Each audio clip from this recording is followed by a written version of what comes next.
Hello friends, welcome to my channel explore ক্যাটি। আজকে কিচেনে এসে গেছি, তোমাদের সঙ্গে একটা মাটন রেসিপি শেয়ার করব। চলো দেখে নিই মাটন রেসিপির জন্য কি কি নিয়ে নিয়েছি। দোকান থেকে নিয়ে এসেছি টাটকা করে কেটে রাখা মাটন। এখানে আমি নিয়েছি 1 কিলো 250 মাটন, আর এর সাথে বাটা রেডি করে নিলাম ফ্রিজেতে। 1 সপ্তাহের আদা বাটা যেটা রাখি শেষ হয়ে গেছিলো, তাই জন্য আদা বাটা নিয়ে নিয়েছি আর রসুন বাটা নিয়েছি। এখানে 1 প্যাকেট দই, 1 প্যাকেট এখানে নিয়েছি আমি কয়েকটা তেজপাতা, কয়েকটা দারচিনি আর কয়েকটা এলাচ। এইগুলো নিয়েছি গোটা গরম মশলাতে ফোড়নের জন্য। আর কেটে নিয়েছি বড় বড় 4টে পেঁয়াজ। 4টে পেঁয়াজকে ছোটো ছোটো রেসিপি হচ্ছে মাটন রেসিপি। দেখি এবার মাটনটাকে কীরকম বানাতে পারি।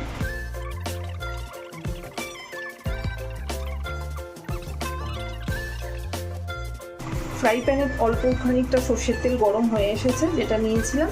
এবার আমি এর মধ্যে ঢেলে দেবো এই তেজপাতা আর গোটা দারচিনি আর এলাচটা।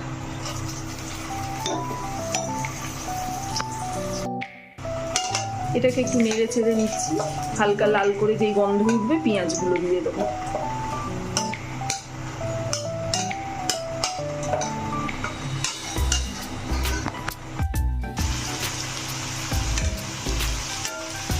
পেঁয়াজগুলোকে একটু লালচে করে ভাজতে থাকবো বেশ খানিকক্ষণ।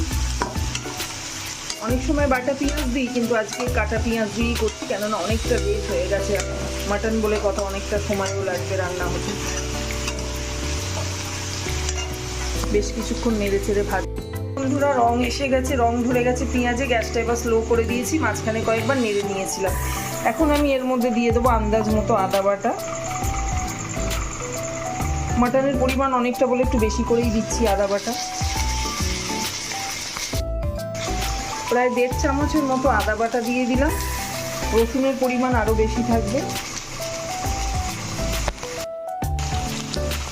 যতটা আদা বাটা দিয়েছি তার থেকে 1.5 পরিমাণ আরও বেশি রসুন বাটা দিয়ে দিলাম। 2 চামচ ভর্তি করে রসুন বেটে দিলাম, বাটা রসুনটা দিয়ে দিলাম। এবার মশলাটাকে একটু নেড়ে নিচ্ছি। আদা রসুনের কাঁচা গন্ধটা কাটিয়ে নেবো। এক ফাঁকে দেখে নিই কী কী মশলা, গুঁড়ো মশলা রেডি করে রেখেছি। লঙ্কা গুঁড়ো, হলুদ গুঁড়ো, কাশ্মীরি চিলি পাউডার আর ধনে গুঁড়ো। এগুলোকে একটা আন্দাজ মতো নিয়েছি চামচেতে করে, আর নিয়ে একটু জল মিশিয়ে ভিজিয়ে রেখেছি। আদা রসুনের কাঁচা গন্ধটা কেটে গেছে। এবার এর মধ্যে আমি দিয়ে দিচ্ছি এই ভিজিয়ে রাখা গুঁড়ো মশলাগুলো।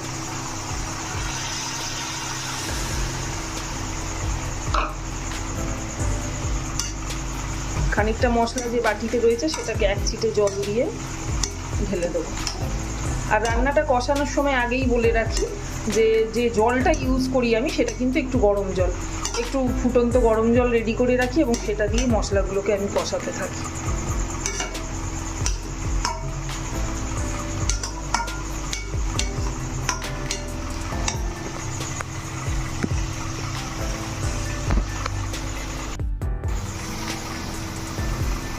নিয়ে নিলাম বেশ খানিকটা নুন, কড়াই ঢেলে দিলাম।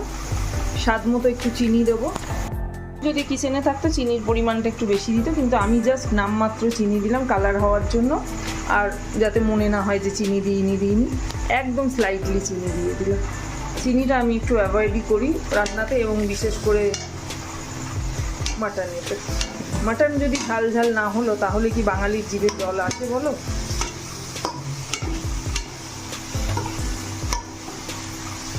ভালো করে এবার নাড়তে থাকবো, মশলা কষাবো। মশলাটা এরকম কষানো হচ্ছে, তোমরা আগেই তোমাদের শেয়ার করেছি যে তেল খুব কম দিয়েছি। তার কারণ হচ্ছে অনেকটা চর্বি দেবো। চর্বিগুলোকে একটু ছোট ছোট টুকরো করে ছুরি দিয়ে কেটে নিয়েছি। এই দেখো বেশ খানিকটা চর্বি, একেবারে টাটকা তাজা, অনেকটা আছে। এই চর্বিগুলোকে আমি এবার কড়াতে দিয়ে দিচ্ছি, কেননা কষানোর সাথে সাথে চর্বির তেলগুলো ছাড়বে যখন,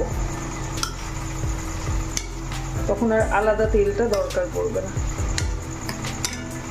জানো না বন্ধুরা, রান্না তো দেখাচ্ছি, কিন্তু হাতে ক্যামেরা ধরে, মোবাইল ধরে, আর এই যে শেয়ার করছি তোমাদের সঙ্গে, এক হাতে খুন্তি নাড়ছি, রান্না না কিছু গড়বড় হয়ে যায়। মন দিয়ে করতেও হবে, আবার তোমাদের সঙ্গে শেয়ারও করতে হবে।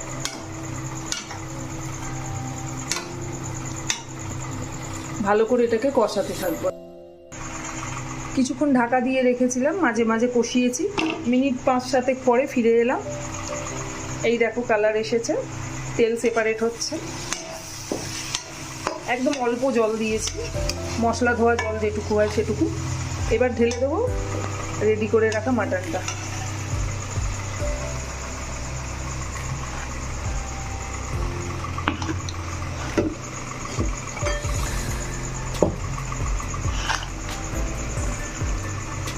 মাটনওয়ালা আজকে অনেকটা ফাউ দিয়েছে, চর্বি তো ফাউ দিয়েছি, তার সঙ্গে আবার মাটনের যেটাকে কিডনি বলা হয়, এই দেখো এই কিডনিটাও ফ্রি দিয়েছে।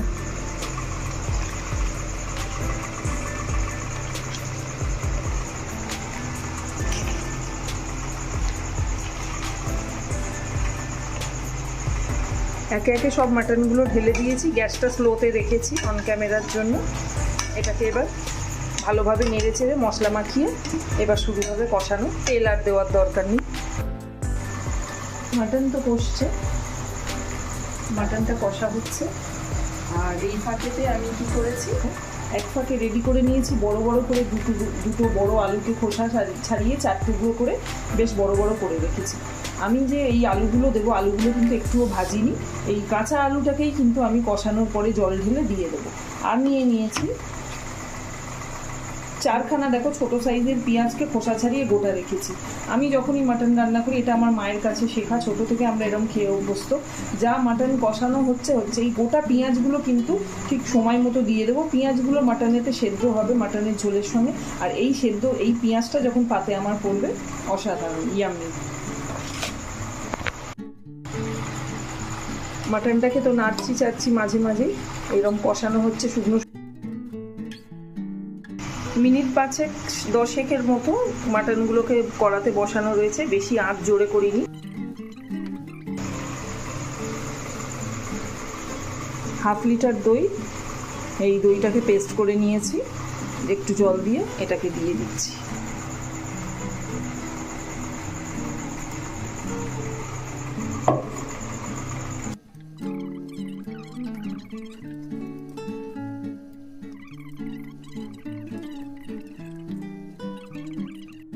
গ্যাসের ফ্লেমটা জোরে করে দিয়েছি, ভালো করে দইটা যে দিয়েছি, দইয়ের মধ্যে মশলা মাখানো মাটনটাকে ভালো করে নেড়ে চেড়ে মিশিয়ে দিয়েছি।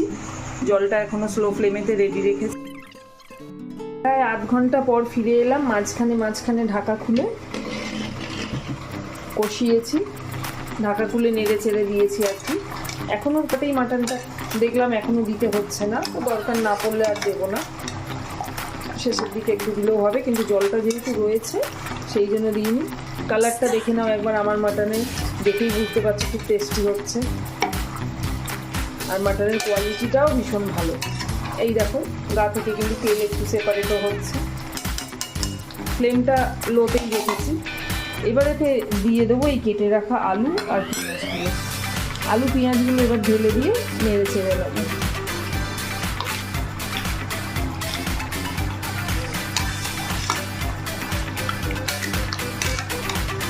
মাটনটা যতক্ষণ সেদ্ধ হবে ততক্ষণ এবার এই আলু আর পেঁয়াজগুলো সেদ্ধ হতে থাকবে।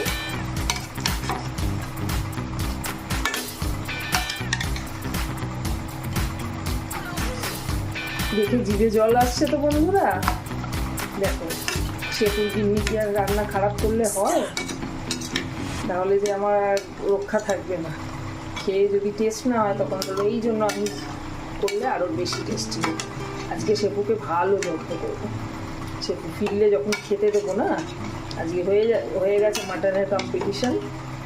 মাটন একা রান্না করেছি এবং টেস্টি মাটন হচ্ছে দেখেই বুঝতে পারছি। খাওয়ার পর শেফুকে জিজ্ঞেস করবো কি কমেন্ট দেয়, কত মার্কস পাই। নেড়ে দিয়েছি, এবার লিডটা দিয়ে চাপা দিয়ে দিচ্ছি। আধ ঘন্টা পর ঢাকা তুলে মাটনটাকে চেক করে নিচ্ছি। পেঁয়াজগুলো এখনও পুরোপুরি নরম হয়নি, আর একটুখানি কুক হবে। Mutton almost done. আলুগুলোকে আমি কি করলাম, থালার মধ্যে তুলে নিলাম। 8 টুকরো আলু সেদ্ধ হয়ে গেছে, থালায় তুলে নিলাম। আর কিছুক্ষণ মাটনটাকে রেখে নিচ্ছি। মাটনটা আর হয়েই গেছে, আর একটুখানি হবে, আর একটুখানি কুক করে নিচ্ছি। রংটা দেখো, রংটা দেখেই বুঝতে পারছো টেস্ট হয়েছে। মাটনটা চেক করে নিলাম, সেদ্ধ হয়ে গেছে। এবারে আমি গ্যাসটা নিভিয়ে দিচ্ছি। এই ফুটন্ত মাটন ঝোলের ওপরে আমি দিয়ে দিলাম আমার রেডি করে রাখা আমাদের এই যে গরম মশলা বাটা, মানে পাউডার করা গরম মশলা, সেটাকে একটু ছড়িয়ে দিচ্ছি।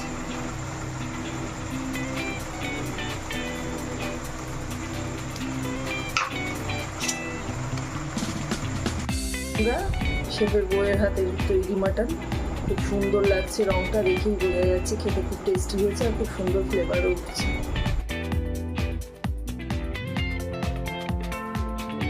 আজকে কোনো রেস্ট্রিকশন নেই, মাটন বলে কথা, মাটনে সিধে অ্যাটাক করবো।